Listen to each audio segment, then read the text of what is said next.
Programme చేసిన మన ప్రియతమ MLA drugs ర్యాలీకి మరియు అంకిమిటి మేనవారికి స్వాగతం సుస్వాగతం.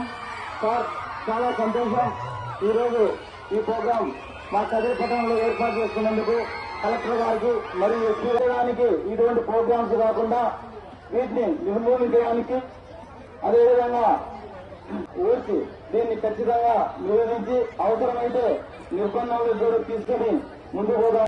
అందరికీ గుడ్ ఆఫ్టర్నూన్. వినిపిస్తుందా? అందరికీ గుడ్ ఆఫ్టర్నూన్. డ్రగ్స్ యూజ్ చేయడం వల్ల మన భవిష్యం అనేది పాడైపోతుంది, మన ఫ్యామిలీ అనేది పాడైపోతున్నారు అని తెలిసిన తరువాత కూడా మన డ్రగ్స్ వాడడం అనేది కరెక్ట్ కాదు.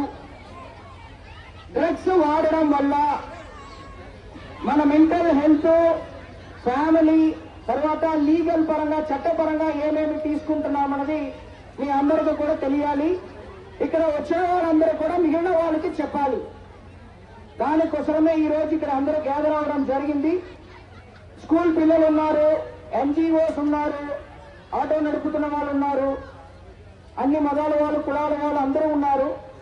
మీరు ఈ గంజా కానీ ఏ విధమైన డ్రగ్ కూడా మనం వాడకూడదు అనే ఒక మెసేజ్ ని మీ అందరికీ పంపించాలన్న ఉద్దేశంతో పాటు ఈరోజు honourable collector sir, honourable MLA గారు అందరినీ కూడా ఈరోజు ఇక్కడ ఇన్వైట్ చేయడం జరిగింది.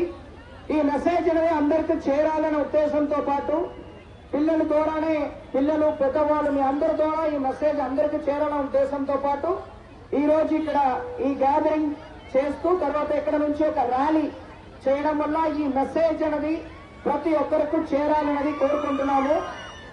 అదేవిధంగా మీరు బట్టి మీకు గుర్తుంచుకోవాలి. సో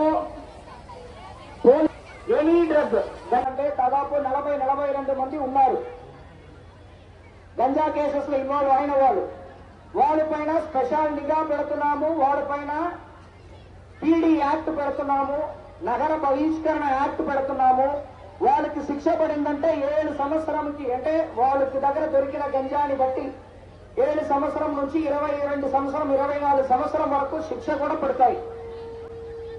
సో మన పోలీస్ తరపు నుంచి గంజా వాడుతున్న వాళ్ళపైన కానీ, గంజాని కన్స్యూమ్ చేస్తున్న వాళ్ళపైన కానీ గట్టిగా చర్యలు తీసుకున్నామన్నది క్లియర్ కట్ గా చెప్తున్నాము.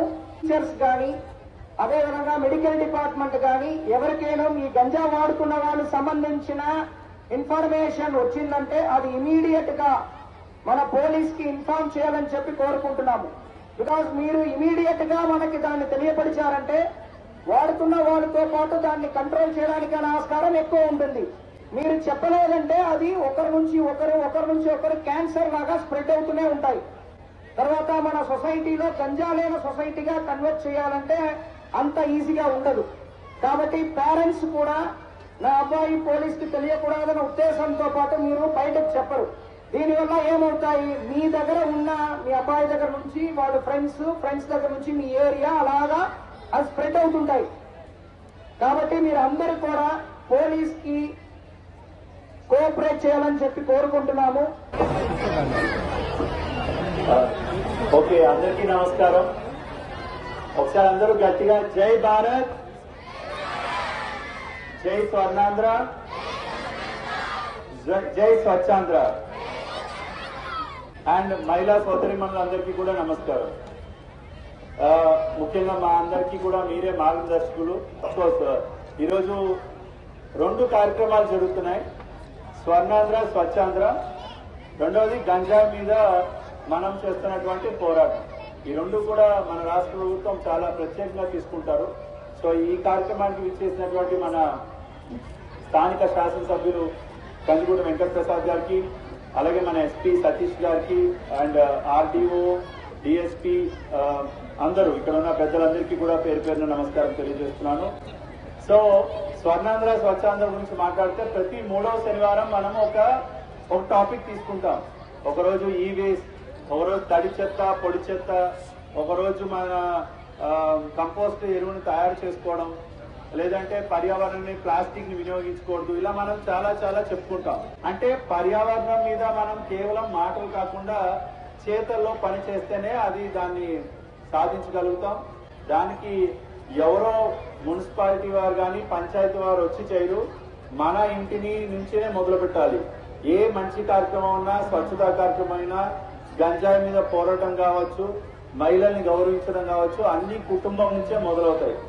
స్వచ్ఛ కుటుంబం ఉంటే స్వచ్ఛ గ్రామం తయారవుతుంది, స్వచ్ఛ పంచాయతీ తయారవుతుంది, స్వచ్ఛ మున్సిపాలిటీ కూడా తయారవుతుంది, స్వచ్ఛ ఆంధ్రప్రదేశ్ కూడా తయారవుతుంది. సో స్వచ్ఛత అనేది మనము మన ఆలోచనలో పెంచుకోవాలి. సో దానికి మనందరం కూడా ఒక దీక్ష లేదంటే మాట మనం గట్టిగా తీసుకోవాలి.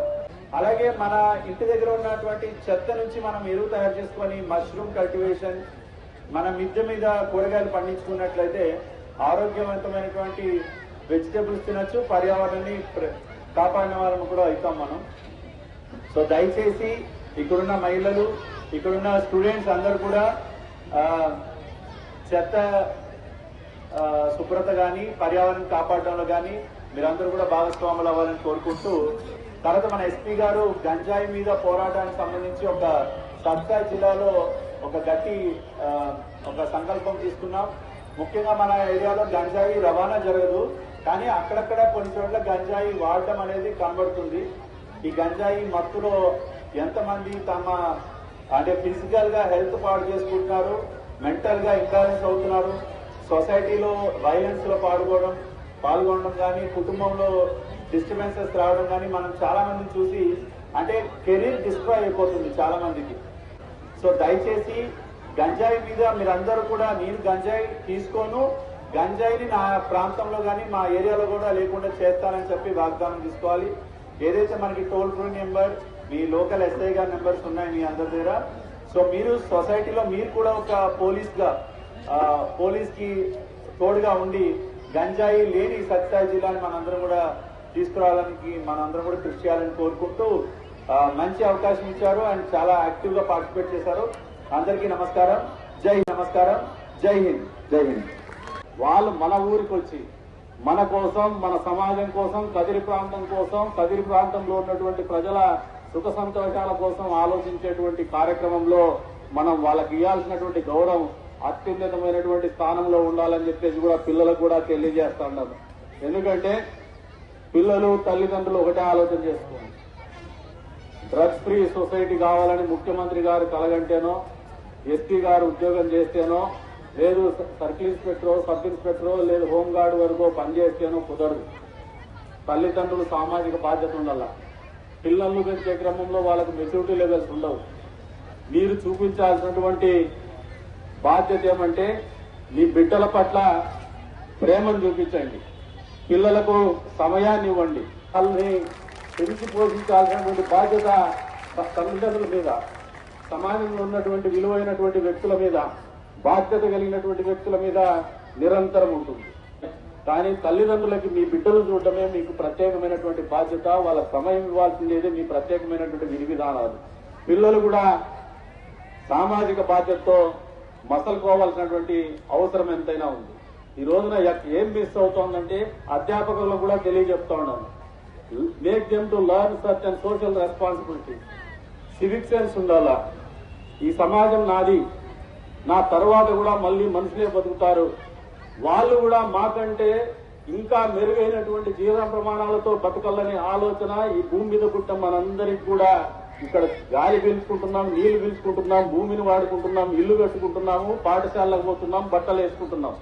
కానీ మన తర్వాత కూడా వచ్చే తరానికి మనం మంచి వాతావరణాన్ని మిగిలించాలా అనే ఆలోచన మనందరి మీద కూడా ఉండాలని చెప్పేసి కూడా ఈ సందర్భంగా తెలియజేస్తా ఉన్నాం. అటువంటి కార్యక్రమంలో మీరు ఒకసారి గమనిస్తే కేంద్ర రాష్ట్ర ప్రభుత్వాలు నాగరికతకు ప్రతిబింబంగా స్వచ్ఛతా కార్యక్రమాన్ని అవలంబించాలా. ప్రతి ఒక్క గ్రామము, ప్రతి ఒక్క ఇల్లు, ప్రతి ఒక్క కుటుంబం కూడా స్వచ్ఛమైనటువంటి జీవన ప్రమాణాల్లో బతకాలని ఒక నిర్దేశించుకొని ముందుకు పోతుంది.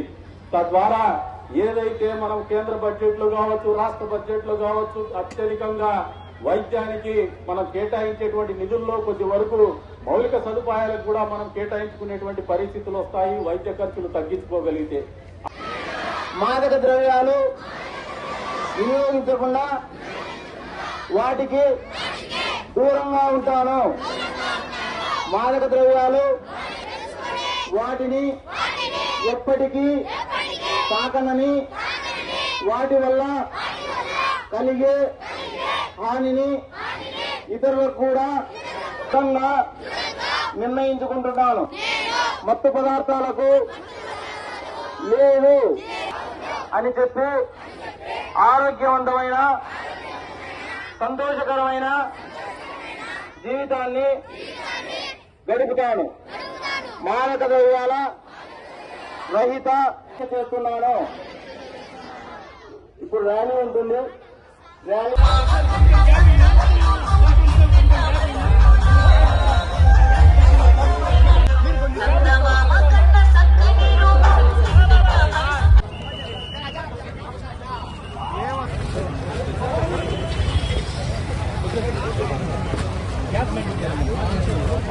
ఎంతమంది